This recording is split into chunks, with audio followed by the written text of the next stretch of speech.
really did it. You maniacs! You Buffed it. Oh, damn you! God damn you all to hell!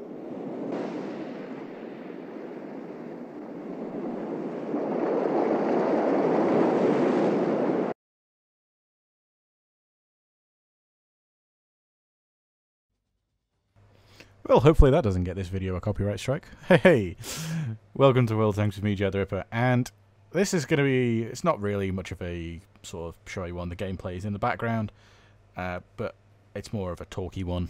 I'd argue that there's an argument that, I would say that there's certainly an argument that almost every video I do is a bit of a talky one, but there we go. I can talk for Britain. Should be a competition, I'd win it. It'd be great. Anyway. So, this was my first game in the new and improved King Dragon. And it caused a lot of interesting things. So, on the day that this came out, I made a point... I went and played it, and then I made a point to the people I speak to at Wargaming and said, I think you really missed a chance here. This tank, I mean... Fine, whatever. They're taking a tank that's already in the game and then making its matchmaking worse. You know, taking it from pref to non-pref. That's fine. I mean, also, arguably that's a viable way of making a tank resellable. So, say taking the Yak, I've suggested a similar thing with the Yag 88, making it historically accurate, like it had the 128, but not the one the Yag Tag gets as the top gun, the ones the Yag Panther 2 gets, but then giving it an awful rate of fire, which is a bit more true to real life. And I think you could quite easily put that in the game, sell it as a tier 8 without preferential matchmaking, and I don't see a problem with that. And this is something I've, you know, people who watch my videos for a long time, I've called for that sort of tank in the past, you know, sort of a bit more interesting. And I said this tank, now you could go with a 100mm gun, one of the Chinese ones, or I'd say I'd go with one of the 122s with either 390 or the 440 Alpha, something like that. And I would, you know, give it a, you know, a bigger gun, not necessarily too hard hitting, not necessarily too much pen, somewhere, you know, where it works quite nicely in a middle ground. And what we ended up with was this. Now, it's quite strange that I made that point, and then Wargaming did it, and I can't say what their reasoning was, but I can only say that I'm glad that they came to it. And therefore I am jokingly, and it is a joke, referring to this as the Ripper variant of the King Dragon. But yeah, so I said you should change some things, and then they did. Now, that isn't at the time of the video, because obviously that'd be too short. I actually didn't make the video for several days, well, like a couple of weeks, in fact, at least, afterwards, because I wasn't really making any content at the time. And so when I finally did the video, ironically, I then got told a day or two after the video, when a member of Wargaming watched my video, said, "Oh boy, you're going to love what's coming." And I was just like, "Why is that?" And they explained, and they told me about this. I was just like, no way.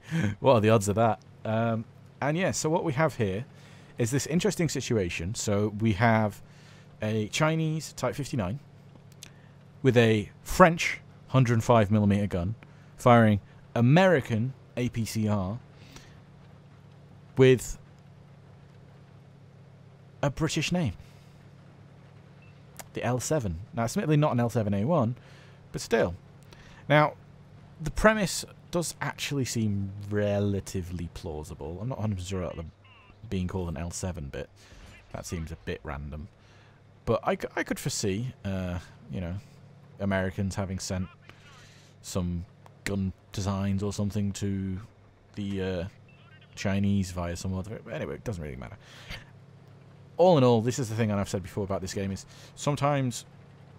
So, I got into a conversation with some friends of mine about War Thunder the other day, and about why I particularly why I stopped playing it, and why I lost a lot of interest in it.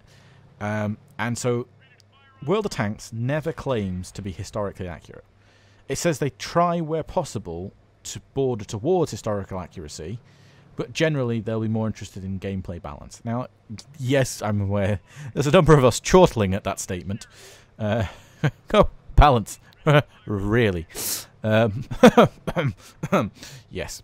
So, ignoring the slight ironies of some of that statement, it is generally what they do. I mean, things like the Edelweiss and the Nameless came into the game, and as much as I'm not an anime fan, I do like the tanks.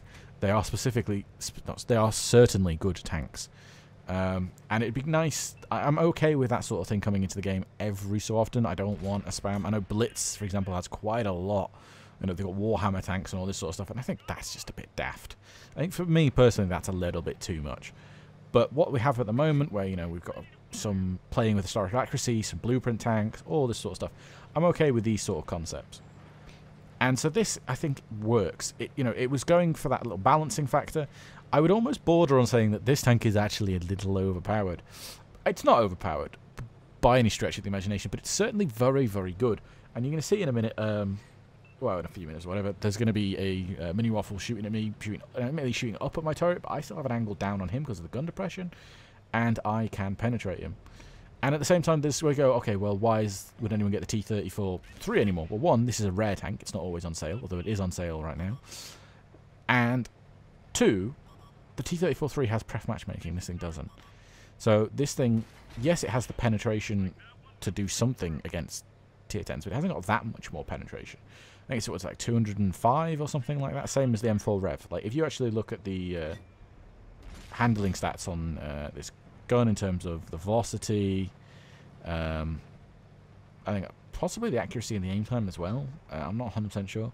But basically the gun stats, at least on terms of the ammo, specifically the ammo, are identical to the M4 Rev / HM51 Super Sherman thing. They're all identical. It's the same 105mm gun. And that's why I say it's an interesting thing to have on this tank, because obviously those two are, you can either, I know a lot of people play them as snipers, but I would tend to head towards them almost being brawlers. Hey, it was quite dangerous. I shouldn't have driven straight away like this, and you're going to watch me mess up a few shots here because I'm just being kind of overconfident and enjoying this tank, and I sort of overestimate its abilities a little bit. Yeah, see, it doesn't have enough gun depression to try and do what I did, but hey, the hull manages to bounce off this guy's shot. And then RNG says, nope. There we go. And I take an unnecessary hit. Anyway, back to this tank. So, it is quite interesting to me that Wargaming have decided to do something, whether or not they specifically listen to me, whether they listen to the general community. I don't know. I can't deny anything because I don't know anything, personally. I made a point. They happen to change to that point. Let's see how that goes. I'd certainly be quite happy to start doing that sort of thing in future. You know, one of the things I'd said I'd really like to see is, and I've asked some of the guys at Wargaming to consider putting in, is the Italian auto-loading system that they've just added in on PC. But I suggested put that in on the waffle. I even sat down with some friends and worked out, you know, what you'd have to do. And basically, if you add something like 25% to the reload for every, was it 25? I can't remember. I'd have to go and check. But basically, if you add a certain amount per percentage to the reload time per shell fired, you end up with a 2-minute, almost dead-on reload. I think it's about 121 seconds if you fire all 6 shells. And I think that's quite fair. Now, that's assuming you keep it as a 6-shot, but you could also make it into a 5-shot, which gives it like 130, 140, I don't know. Sorry, 1 minute 30, 1 minute 40. But yeah, you get the idea. So I think that'd be a really cool system to see, because a lot of people complain about the waffle, and you know, it doesn't really fit in with the line anyway. I mean, neither does the Gorilla in the great scheme of things, but you know, at least it's slightly more accurate to the line. And so what I thought would be a really great idea is to have this in, because not only does it allow us to add a new mechanic into the game, it does mean I would consider that a balancing factor for the waffle. So I mean, 1 minute reload on the waffle is quite horrendous, but realistically, for the amount of damage you're doing, it's not that bad. You know, you're out of the game for a minute, you're completely team dependent for a minute.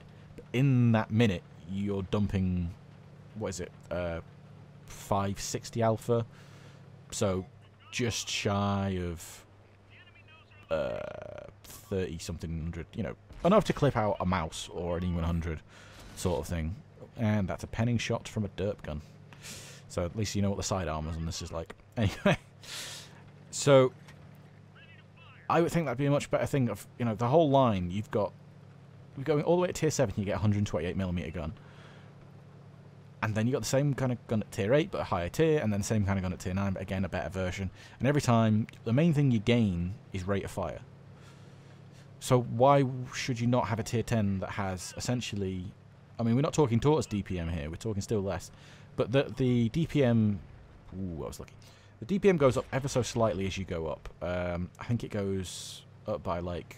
something like 600 or something when you go from the Stewer Mill to the Borsig. Then it goes up like 400 from when you go to the Borsig to the Mini Waffle, which gives you about 2800. And so I said, well, the thing to go there is go just a little bit above that, say about 150 above the Borsig. Sorry, above the Mini Waffle, giving you about 3020 DPM. I think that worked out as something like a 5 point something, I don't know, 5.6 or something rounds per minute base amount. And it just, to me, it felt like that's a really good balancing idea. So your choices are, you're in a really desperate situation, you're being YOLO'd by an E100, he would definitively two-shot you before you can kill him, dump your whole clip, or you can keep firing. But if you dump your whole clip to save your life, you know, you can't rely on your teammates, something like that, you're going to be out the game for like 2 minutes. And I think that's a really cool factor, because, you know, you're punished for sort of just dumping your clip, and you're rewarded for smart play and using the DPM of the tank. And I like that idea. And, you know, should you decide the situation, oh, look, that guy's on 650 health, you fire, low rolled, I need another shot. Okay, just dump another shot into him, and now you get like a 20-second reload on your next shell. And, you know, stuff like that, you know, or, well, that sort of thing anyway. I think that sort of stuff works really, really well. And I'd love to see that sort of mechanic in. Anyway, this is going slightly off topic. King Dragon, yes. I hope you enjoyed my little intro. I've been messing around with animations and stuff, trying to add a bit more to the videos. I've always kind of been relatively blasé with some of my editing things, occasional meme posted here and there. But I have got the capability, I'm not going to say the ability because it's the capability. I can do it. I'm not necessarily very good at it. As you may notice with the thing, I spent about half an hour trying to get the timing right on the bit of the Type 59 appearing, but basically for some weird reason Vegas doesn't allow images when they're overlaid to appear right in the very corner, so I have to make it appear at a certain point. Ugh, and blah, blah, blah, blah. And so I nearly get caught out by this guy. And don't know why he fired there, but once he's fired, I have him because my reload is just that bit better than his. But it shows the kind of sort of issues you can run into with this thing, and the fact that it doesn't turn that well. Anyway, you see, though, I'm racking up the damage all in all. This is a relatively good game in this thing, and you know, I'm quite happy with how this tank's turned out. But yeah, interesting to see how this has all come forward. I don't know, once this got this buff, it did make me laugh to see a number of people kind of tweeting at me and sending me messages and saying, you know, did this have anything to do with you? And I was just like, I really wish it did. I mean, it's possible, but let's just keep it with I wish it did for now. And yeah, this thing's worked out quite nicely, and I don't know, I don't know if I'm going to get a review done on this thing. I am actually, but I will put it this way, I'm buying it myself. After this video, I, some point today, will be going on and buying this tank myself, because I like this. And if any of you kind of are aware and speak to me a lot, you'll know I rarely buy premium tanks these days. At one point in my life, I spent far too much money on a regular basis on premium tanks, but that has not been the case in a while. It's been a long time since I bought one. I get a lot of loaners, thanks to Wargaming, thanks to the CC program, but they're in the bad books with a lot of people at the moment, and very, very understandably. And I'll play a tank, and you know, there's often the tank, you think, oh, this is quite a nice tank, but even with the elements of power creep, you know, the Chrysler K sort of thing, for the money it's worth, I'd rather have what I've already got. I mean, all in all, there's no premium tank yet that's come out. Well, this is the only tank that I've played so far that would give me a run for money in terms of deciding whether to play this or an STA2 if I'm going to be top tier. Now, obviously, the King Dragon, its pen does suffer at tier 10, and if I do manage to get a review, hopefully I'll be able to show that and, you know, show the difference it makes. Things like the velocity, though, is just so lovely. You get that flanking shot, and so often you'll see someone you get spotted just as you pop up to fire. They start turning, and by the time that your shell has arrived, that, you know, second or two later, well, half second or so later, they've turned just enough that it bounces. With this, you're not going to get that. These shells do it's like 14, 17 meters a second. They're unbelievably fast, and they just cover the map so quick. You know, it's great. So, I hope you've enjoyed this video and enjoyed what I had to say, enjoyed my little animation memes at the beginning. It's been an interesting thing to have to contemplate as to whether or not this has anything to do with me. I severely doubt that it does. I'm not sure severely, but I definitely doubt that it had anything to do with me. But it's entirely plausible that someone liked the idea and ran with it, and then it's Wargaming's own decision, but they were influenced. Who knows? I'm still hoping.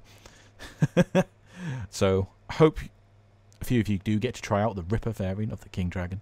It now doesn't suck. It's certainly a monster when it's top tier, and as you can see, it can hold its own when mid tier. As always, I've been Jack the Ripper. This is me been rambling on, and I'll see you on the battlefield.